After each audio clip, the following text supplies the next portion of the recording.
I thought I had clicked on recording and I hadn't. So, hi, it's Treasure. Welcome back to my chest.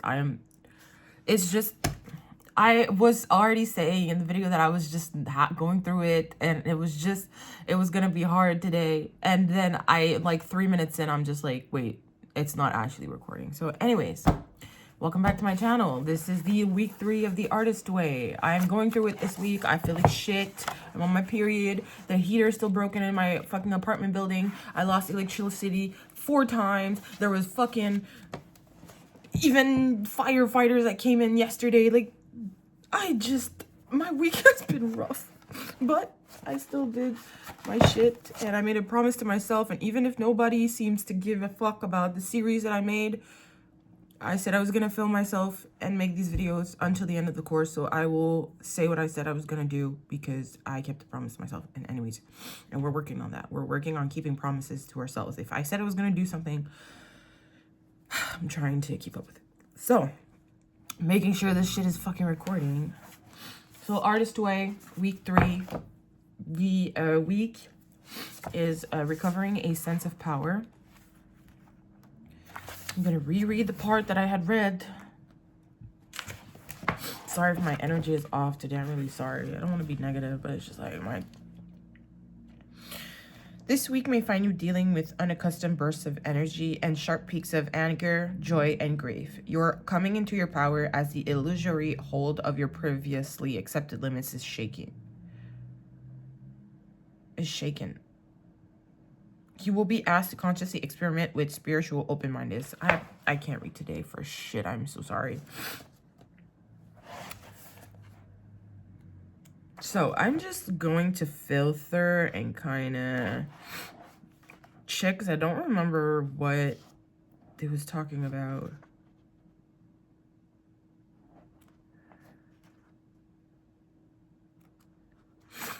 I think this week, like in the things that she was talking about, it was mostly talking about basically the spiritual side of things and kind of being open-minded to being spiritual because, like, you know, when you do things for your highest good or you put them out into the universe, usually blessings come your way. And like, I feel like it was mostly that, just realizing that like a lot of it comes from the universe, so you have to act a certain way to bring it to you. It was talking about anger and shame, you know, just going to talk about like the feelings that you feel about, you know, doing your art and everything. I hope this makes sense. I'm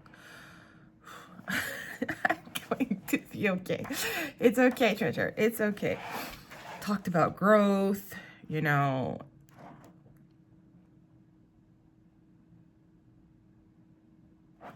dealing with criticism and kind of seeing like, I think there was even a part talking about like, depending on how people give you criticism, then you can choose whether or not to take it seriously.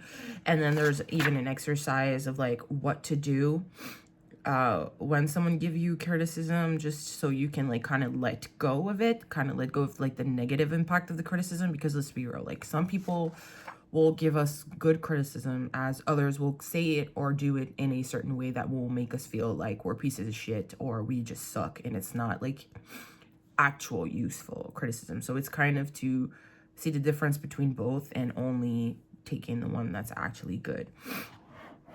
But yeah, so let's just go through the exercises. I'm also sick because it's too cool in my apartment. So the first task of the week was describe your childhood room. If you wish, you may sketch this room. What is your favorite thing about the room? And what is your favorite thing about the room right now that you are in? If there's nothing, then get something to decorate. Girl, I did not go out my way to get shit to decorate. I have nothing right now. And like, I barely came out of the house this week, okay? But I'm still gonna go with my little...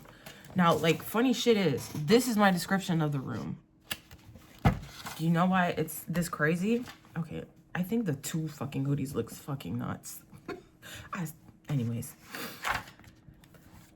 So, the thing is, I moved a lot. Like I don't know why, but I just moved a lot. So then when I was asked this question by this book, that's when I was just like, wait a minute. I don't remember only one childhood room. I remember multiple. So I'm just gonna go like real quick in that shit. So I had one childhood room where it was all a comforting bedding Dalmatian set with just some random ass fucking furniture. That one is like the when I was the youngest and when I was almost an only child. I think my sister was on the way or she had just been born, whatever. I remember this is like my child. Then we moved and I had the chance to decorate a little bit more, and that room was like a set with dogs again, but it was more like purple, bluish, green vibe. So like I had a little bit more input to decorate in that room. Then we moved in another city completely, and I was getting a little bit older, so I had the chance to actually decorate my room again and make it more like, you know, me. And I'm sure you guys have gone to IKEA and you know that fucking duvet. It's a green, blue, I don't have it here, green, blue, purple, I think, color block duvet. And they have one in like orange, yellow, and pink, if I'm not mistaken. It's like a typical IKEA bedding. I had that IKEA bedding in that room. And I had gone with the whole green, blue, purple setting again. But as I grew older, my parents, they changed their queen beds and they decided, hey, you want the old one. So like I got like a queen bed actually pretty young. I don't remember how old I was exactly. I think I was 12. I think I was 11 or 12 when I got like a queen bed. And I was so fucking excited, and I was just like, okay, so I'm gonna change my bedding for that, so I'm gonna change my room. And then I changed my room, and that's really the moment in my life where I started to realize, I don't know why I was walking around with all these purple, blue, green sets, because I realized pink was my color. At that moment, I was just like, I love pink, I want pink walls, I want a pink bedding.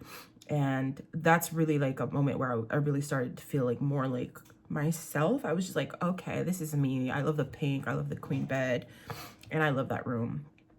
Then I didn't really decorate that much when I was younger. I didn't put posters or anything. It's at my last room when I moved again in another city that I was a little bit more of a teenager. So like I actually went in with the pink again, but it was a different bedding. And that's when I had like a whole fucking room set that was kind of very similar. What do I mean by that? Like, I mean, like, the furniture was all, like, it was the same. I hope you fucking understand. Whatever. It doesn't even fucking matter. I don't even know why I'm going this much into fucking detail. But anyways, that room is the first room where I actually, like, felt like I allowed myself to be a teenager or a child. And I started, like, buying magazines and putting posters on the wall. If you guys knew how many Justin Bieber posters I had on my wall, like, I even went to Walmart once and I found this, I think it was like a $15 poster of Justin Bieber. It was huge. It was fucking huge. I swear to God, it was as big as both of these together. I'm pretty sure that was the side of the poster. Like my library, all of this was literally just Justin Bieber and his One World 2.0 whatever era. And I literally put it over my fucking bed. Like if you were my friend at the time, or you were my family, and you walked in the room, you knew right away I was a Justin Bieber fan, because all these posters, they were Justin Bieber. And then if it wasn't Justin, it was Harry Styles when these came out. And that was about it. I think if I found Ariana Grande posters, I think I put them up. But the thing about what I noticed is the thing about like teen magazines, they're going to push for the posters to be the boys. Like most of the posters that I had were the boys, like the cute heartthrobs and everything. But I'm just like, bitch, I like girls too. So honestly, I feel like if they had more Ariana posters, they would have been everywhere. So they asked me what the favorite thing about my room was. The fact that I had this many fucking rooms, I was just like, when I started putting posters in, that's when I actually felt more like I was living my life, I guess. So I guess that was it. And I should just take from that and put posters in this room. But I have no posters right now. And I am just, if you guys, like, I swear one day I'm going to have to show the other side of this room. You would see that I am just, I have no, I have no will, or like I don't want to decorate because the room is just a fucking mess. Anyways, I'm gonna stop being negative. Oh my god, I'm just at the first exercise. It's already been 10 minutes. I'm telling you guys, I'm just like, 2. Okay, the second exercise was describe 5 traits that you loved in yourself as a child. So these are the 5 traits that I really loved about myself. I guess the cats are trying to get in. Some of them I still kind of have. Let's hope. So 1, it's fearless. I always was open to trying new things without overthinking it or doubting myself. I had a very, very strong belief in myself when I was young. Like the things that I wanted to do had always been crazy. Like pop star things. Like I believed it was possible. I wasn't like, I hadn't had anyone told me yet that these things were not possible. So I was just like delulu land when I was a child. Imaginative. I was always very open to creating entire worlds, just having ideas for stories. When I was on The Sims, I could spend hours playing on The Sims, but like when I would play on The Sims, I had these stories in my head. Like I have very specific stories with my characters, and like I was having so much fun with that. Even with the dolls. I played with the dolls for a while. I swear to God, I'm pretty sure I started high school and I was still playing with dolls, because I had a younger sister, so I could take advantage of that. I was just like, well, my younger sister's still playing with dolls, I'm just playing with my sister. Bitch. I kind of liked it. 3, authentic, because I was always being myself. I felt it was kind of second nature for me to just be the way that I was. I guess when I started getting bullied, that's why I was just like, I didn't get it, because I was just like, what's wrong with me? And that's when I started being like, what, is there something wrong with me? Like I'm just chilling. Creative. I was always fucking creative. I loved scrapbooking. I loved drawing. I would draw clothes all the time, design clothes, writing. Like I started fan fiction at some point on fucking Wattpad. I would style Barbies. I loved having fun with the Barbies, but like putting them in different outfits and trying to do something with their hair. So I was a very creative child. That's why I'm trying to unblock my creative part of me that is not as creative as it was. And then passionate. I was always very passionate in all the things that I loved, and I feel that's why I had such a drive and such a belief in myself, because I was just passionate about so many things. Like I would get into something and I'd spend hours on it on end. Like I would get lost in things for so long. Yeah. Then the next one is list 5 childhood accomplishments. Girl, when I tell you that I struggled to write shit down, I had to go into ChatGPT and be like, what is like an accomplishment? What kind of accomplishment you consider something like an accomplishment when you're a fucking child? And ChatGPT had to give me like examples or like try to help me to find accomplishments by asking me questions. And they were just like, it's not that deep. It's really not that deep. It could be like something as insignificant as like being good at something. So here are the ones that I got. The first one is Sister Act. I wrote Sister Act 2. So basically when I was in primary school, I had a choir, and they wanted to make us sing When Jesus Was from Sister Act 2. And the choir teacher wanted to get someone to be the lead singer. And we were 3 leads, but I am assuming that the fact that we were in elementary school and, you know, we were young, I think she just didn't want to make the other 2 that weren't chosen feel bad about themselves. I feel that's why she left us to be 3 to do the fucking lead. But I was proud of myself because there is a very high note in that song, if you know what I'm talking about. Like the song that goes, "Then Jesus washing all my sins away." Like that fucking note. I was the only one that could do it. I was the only one that could do it. And right now I can't, okay? But I was fucking 12 years old. At that age, I could do that note. And I was so proud of myself, because it's like, technically I knew that I should have gotten the lead and I should have just done this on myself. But now that I'm old and I'm grown, I know that like, I think the choir teacher was just like, I can't pin these little kids against each other. I don't want the 2 others to be sad. But like at that moment, the 2 other bitches, they weren't saying nothing. I was doing the note alone. Okay. And I was really proud of myself for that. So I consider it a childhood accomplishment. Then I was very good swimmer quickly. I've noticed that a lot of people, when they start like swimming classes, like it either doesn't go well or they're really scared of the water, but I was like a fish. Like it was very, very quick for me to like love swimming and be good at it. And I like had swimming classes and shit and like for years. So that was something that I was really good at, that I felt was different from the people that were around me. Then I was very good in essays. Like, you know, like when they would ask to write essays, I was excited. Like, I was excited to write essays when they would ask to, like, write essays about whatever the fuck. And, like, I would get 0 to, like, barely any mistakes in them. So that was an accomplishment that I was that good. Then there's being bilingual from an early age. Because from where I'm from, I feel like I have something in my eye. From where I'm from, that was rare. I think I knew 1 or 2 other kids in my school that were bilingual, and so that's good. And the other one is I was good at math before high school. Lol. Yeah, I was really good at math at elementary, and then when I got to high school, I got slapped in the face, and I was just like, what kind of math is this? And then I fell off. But in elementary, I was really good. And like this took me a while to do this exercise because I was just like, what? Like my brain could not figure out what kind of accomplishments I had as a child. And like these, to me, don't really feel that much like accomplishments. They just feel like things that I was good at. So I guess, I don't know. I feel like maybe half of my childhood, which is funny, doing this is making me like remember parts of my childhood that I had forgotten about. I don't know if that's the point, but it's kind of weird. Because I'm just thinking so hard, trying to like figure out things, and then I'm thinking about things that I had forgotten, and I'm like, oh my god, I remember about this and this and that. Maybe that's the point.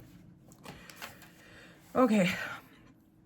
At that same fucking exercise, they said list 5 childhood favorite foods. I put rainbow Dunkaroos, and that shit sucks right now. They fucking they redid it, and it doesn't taste the same. I fucking hate rebrands to death. Why would you do that? People like your thing, your product, and then you change it for what? You ruin it for everybody. Then Nutella and caramel on toast. Ooh, if you're from Quebec, you know that shit. There's something called ganache. It's literally caramel that you put on toast. That shit is so good. You put a toast with a lot of butter and you put caramel on that shit. Smiley face potatoes with honey. Waffles with syrup and chocolate chips. Oh my god, there was this thing that I loved to do when I was a kid. You needed the Belgian waffles. And like, I would put syrup in them, and I would wait until the syrup kind of like went into the waffle, as if like the waffle was like a sponge, so it would like make it like juicy when you took the bite. And then I would put chocolate chips in all the holes of the waffles, and then I'd eat it like that. And it's just like the texture of that was, oh my god, just the like smushy, like juicy maple waffle, and then you get the crunch from the chocolate.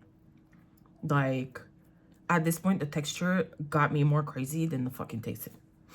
And then tortellini with rosé sauce from my father, because he did them so well, but I don't really talk to my father anymore. So yeah, initially that exercise was like, hey, buy yourself some of these things. But look, I've gone through hell this week, and I didn't really get out of my house. And there is things that I was supposed to do in the exercises that I didn't do. Like, I didn't do my artist date this week. It said to call a friend. I didn't call no fucking friend. I don't want to talk to nobody. And this said to buy like a childhood, one of these things to eat. But like, I technically got back on the keto. There is nothing on this that is keto. I'm not eating that. So yeah. Next. Then it said list 3 rotten obvious habits plus 3 subtle ones. So basically, you look at the habits that you do in a day, and the 3 ones that are the most rotten, you write them down. Basically, habits that are kind of self-sabotaging you, basically. So the first ones that I had is smoking weed when bored, because yes, I bought more weed, and I'm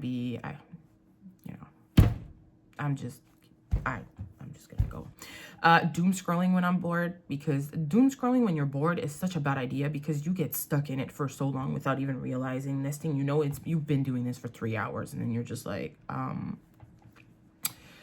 didn't mean to do that. And then the other one is watching boring TV instead of stuff I like. I don't know if you guys do this, but every time that I feel like watching TV, it's like there are so many choices. There's so many things that I actually do want to watch that I can't choose. I can't choose like at all. And it sends me in like overdrive, and I'm like, you know what? I can't choose. I can't choose. So then I end up putting something that I've watched multiple times, aka Family Guy, American Dad, Bob's Burgers, Rick and Morty, all these little shows. If you knew how many times I have watched that shit, especially Family Guy, I'm at a point where I think I know all the episodes. I just put that instead because it's just like, to have something that I know what is going on, I guess is better. And like the stress of having to choose what to watch and all the things that I do want to watch, it's like it gets too much. It gets too much for me, and I just can't choose. And also there's things that I watch that provoke too many feelings inside of me, and I feel that's why sometimes I push it off. Like for example, I started Shameless, and I had to stop. Because I'm like, Shameless was too much. Like, if you feel a lot, Shameless is hard on your emotional. Like, this family is unhinged. The shit that happens to them, like, it gets you. You are crying every 2 episodes. You're laughing, crying, laughing, crying. It was too much for me. I had to stop watching that damn show. And another example, The Boys. I watched The Boys. I love The Boys, but like recently with the political things in the world going on with the US, like it feels, if you're someone that's like emotional and like empath, I feel like it gets to you watching something that like that. Because if you guys don't watch don't know what The Boys is, it's basically like a realistic superhero show. It's like a dark comedy because the fact that it's realistic is very gory. Like when you see superheroes doing shit on a daily basis, you're gonna see the gore in that show, because realistically, if superheroes were throwing someone on the fucking wall, that person will explode, right? So like it's very intense, but they make a lot of fun at real life things, and kind of I feel like it's kind of mockery of like modern day politics and what happens in real life. So like it's funny, but like it's serious matters sometimes. So like if you're not in a political mood, sometimes it can just be a little bit draining, even if they're making fun of it, because the acting is very convincing. So you the bad guys in there, you hate them. You hate them properly. And look, it's giving me anxiety. I watched a few episodes, but I'm taking my time, sweetest time. Anyways, I just be yapping so much. Oh my god. Then they also said to write 3 subtle ones. I had a hard time, but these ones I said, feeling like I need to be on my computer to be productive. I spend so much time sitting at this desk on my computer, and for some reason I feel like me being at the computer equals productivity, when it doesn't, because half the time I am either gaming or watching shit on YouTube, or like just not doing anything productive. So I don't know why I have this habit of putting myself at the computer and making me feel like I'm doing shit when I am not. 2, wanting to be perfect. So starting, what? How is it that I can't even read my own fucking...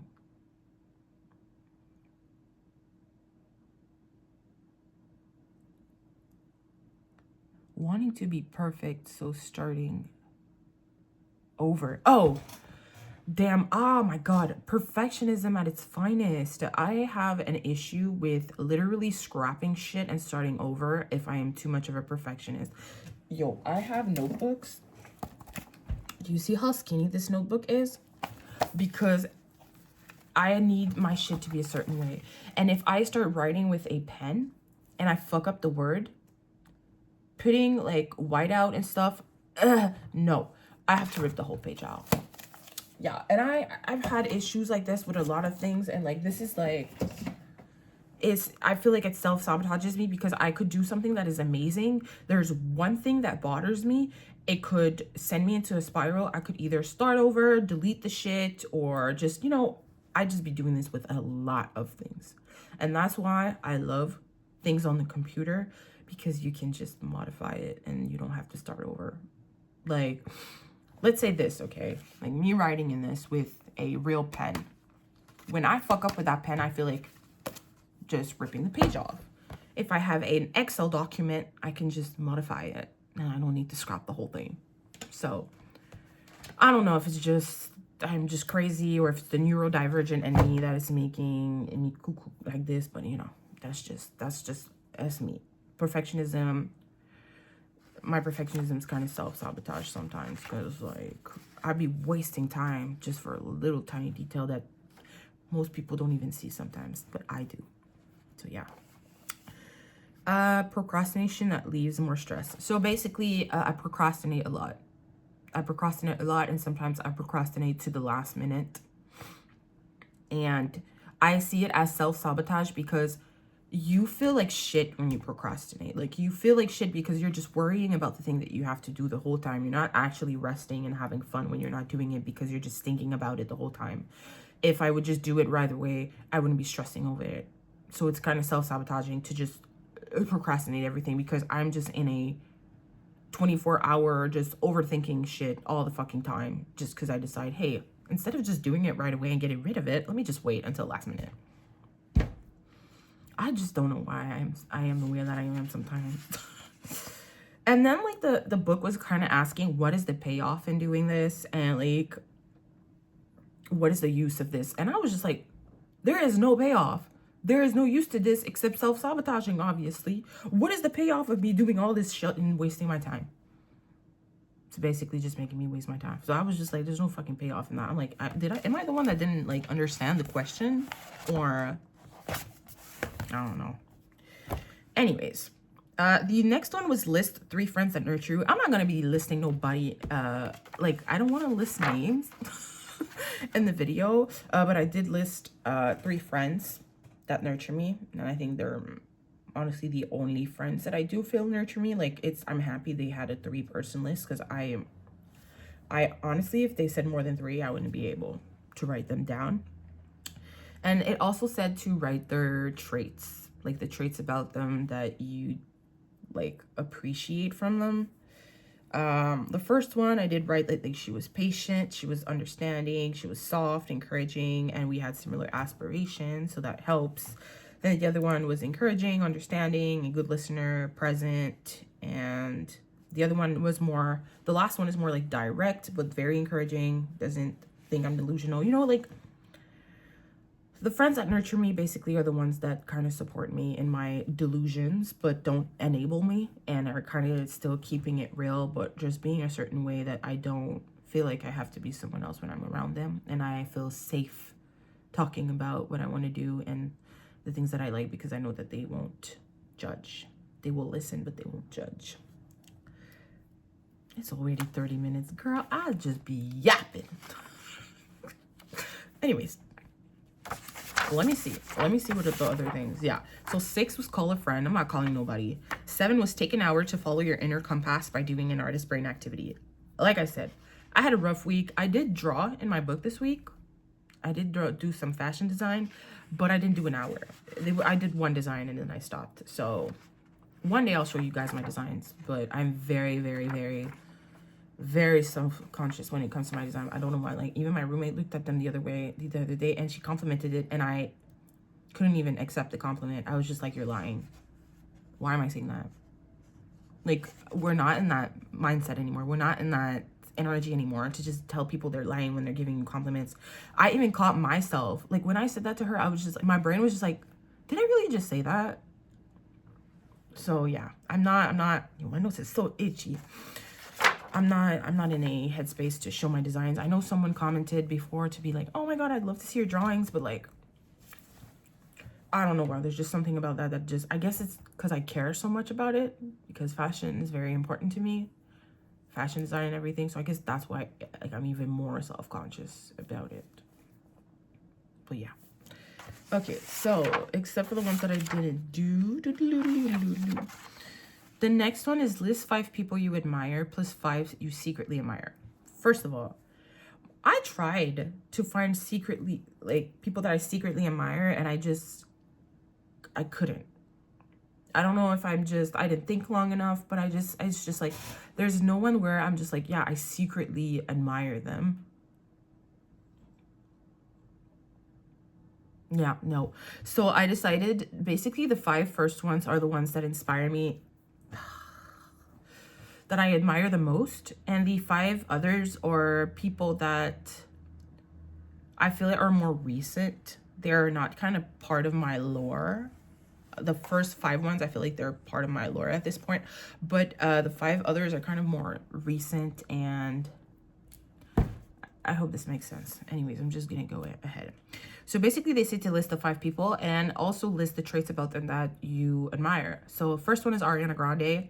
The traits that I put is resilience and perseverance. If you guys don't know, this girl went through a lot during her career. And as someone who has been very negative and hated herself and was going through also shit, to have my idol go through hardship and come out of it very strong and showing everyone that she's still very strong is very inspiring. Oh my God, why do I feel like I'm getting emotional? I'm on my period, okay? But, you know, like, nobody is perfect. And I feel like, you know, Ariana, with everything that she's gone through, like the whole Mac Miller thing, when there was a fucking bombing at her show, and like her divorce, like there's a lot of shit that went on. And despite that, she was still strong, and she was strong. So she was a very good inspiration for her fans. And that helped me a lot. And to people that out there that don't get, like, people that admire celebrities or that like have idols and shit and think it's ridiculous, when you're in a point in your life where you hate yourself, you hate life, you hate everything, and there is still someone out there, like a celebrity, whatever, that is able to inspire you and make you feel like life is not that bad despite you not actually knowing them or being friends with them, it just helps. It's like a fucking lifeline, okay? As ridiculous as this may sound, but like, if I'm feeling like shit and I feel like the world is shit and I want to fucking die and I hate myself and everything, but I admire someone like Ariana Grande, and then she goes through hardships and she shows how resilient and strong she is at the level where she's at in her life, it gives you hope. It just gives you hope. Because it's like, if this person that has this money and everything can go through these things and still come out on top and keep going up and up and up, you can do it too. And there's a lot of songs that she made that I was resonating with. Breathing, when I found out I had anxiety, she popped that song out. I was like, oh my God. You know, I'm talking way too much. Anyways, Ariana Grande. Second one is Lady Gaga. I put authenticity and boldness. I love that she's being herself. I love that she doesn't give a fuck. She's just Lady Gaga. She's gonna be crazy and bold, and I love that. 3, Celine Dion. I was a very, very big Celine Dion fan when I was a child. Oh my God. Like, Celine Dion was my Ariana Grande when I was a child. But then Ariana Grande came in and I was like, oh, Celine, get the fuck out the way. And I was just like, crazy for Ariana. Celine, I love her grit, her resilience, and her perseverance, because Celine has also gone through some hardship. She lost her husband. She has a medical condition right now, and she's still pulling through. And at the beginning of her career, like, her career was not like, you know, easy peasy, lemon squeezy. Like, her voice was very particular, and I hope I'm not wrong, but I'm pretty sure she got like rejected multiple times before she popped off, because people were just like not so sure about your voice. Number 4 is Leo Skepi. He's unapologetic, and I said defiance in a way that like he doesn't care. Like, he just is himself, and he's gonna say the things that he wants to say despite the fact that it might anger people. Yo, guys, my nose has never been this itchy. I don't understand. Next. Kid, this one is gonna be controversial, but like, anyone that knows me in my life knows at this point, but Chris Brown. I love Chris Brown. I support Chris Brown. Y'all can say what you want. Y'all can do what you want. Like, I'm not gonna go in for fucking explaining myself.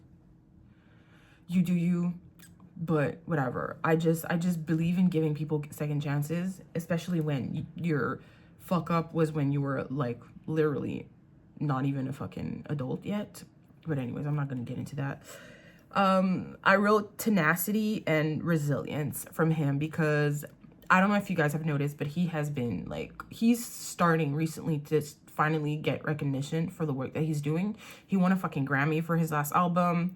The tour was lit. The tour was fucking lit. I went to the tour. That tour was amazing. And like, I feel like despite what happened in the past, it took him so fucking long to kind of get his spot again and get some sort of respect on his art and his work again. And I admire that kind of tenacity because it's like when you feel like the whole world is against you, but you're still able to push through and still do what you love, because at the end of the day, it's all about the music. It's all about the music, and that's what he's doing. He's doing what he loves, and he was tenacious. He was resilient despite the fact that most of the people were against him. And now he's finally kind of getting his flowers. He done the work. He done the healing. And I admire people that can, you know, take accountability for the shit that they done and do the change. And if you disagree with that, that's on you, okay? If you still want to fucking be mad of something he did fucking 20 years ago when he was a dumbass kid, it's you, okay? But I have a different opinion. Anyways. Moving on. The other ones, the other people that are not secretly, but are more recent, I added Doshi because I'm like a stan right now. Like, I love Doshi right now. Don't get me started. I put authenticity and empowerment. She's being herself and she doesn't give a fuck. And I fucking love that. Then I added Chaperone because she's perseverant. I can't talk. She's perseverant because she has been in the music industry a while before this shit popped off. And I love the rebellion as well. Her going against like what usual celebrities do, like calling out paparazzis that are rude, calling out people that are rude, calling out the fucking music industry at the Grammys. Like, she's a fucking icon. I wrote Rihanna. Confidence, rebellion, business savvy. I fucking admire Rihanna for the way that she kind of turned herself into a billionaire and just stopped doing music, but she is still fucking relevant. Do you guys not notice how crazy that is? If you go on Spotify, this woman is still is still in the top 10 of the most listened to artists on Spotify, and she, every time that I check, she's always in the top 10. This woman hasn't done music in years.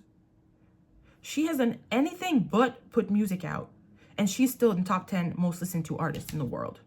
That is wild. That is wild. The next one, controversial again, Tyra Banks. I don't support her.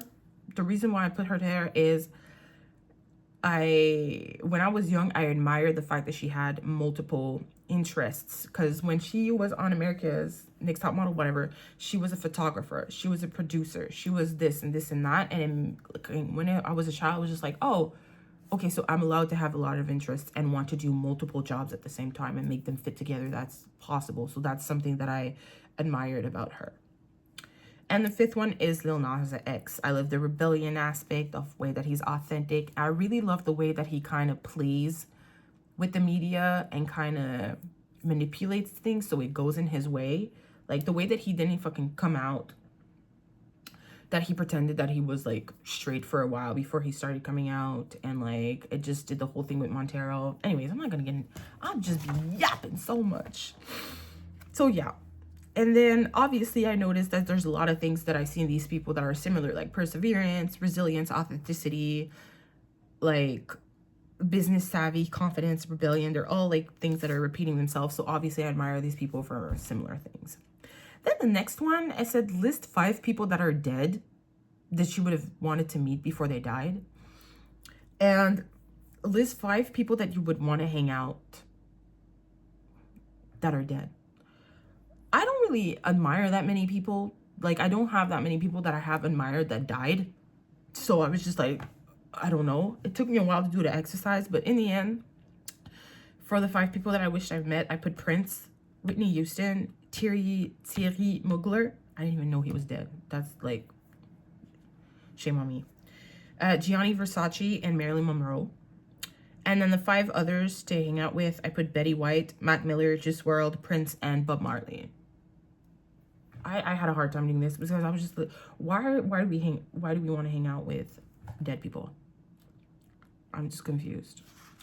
And then this is the same thing. It asks for the traits. Like, I went ahead and wrote traits about them. You know the shit. Prince is creative. He's vision. He's free-spirited. Whitney is warm and kind. The fucking fashion designers have passion. They're creative. They have a drive to them.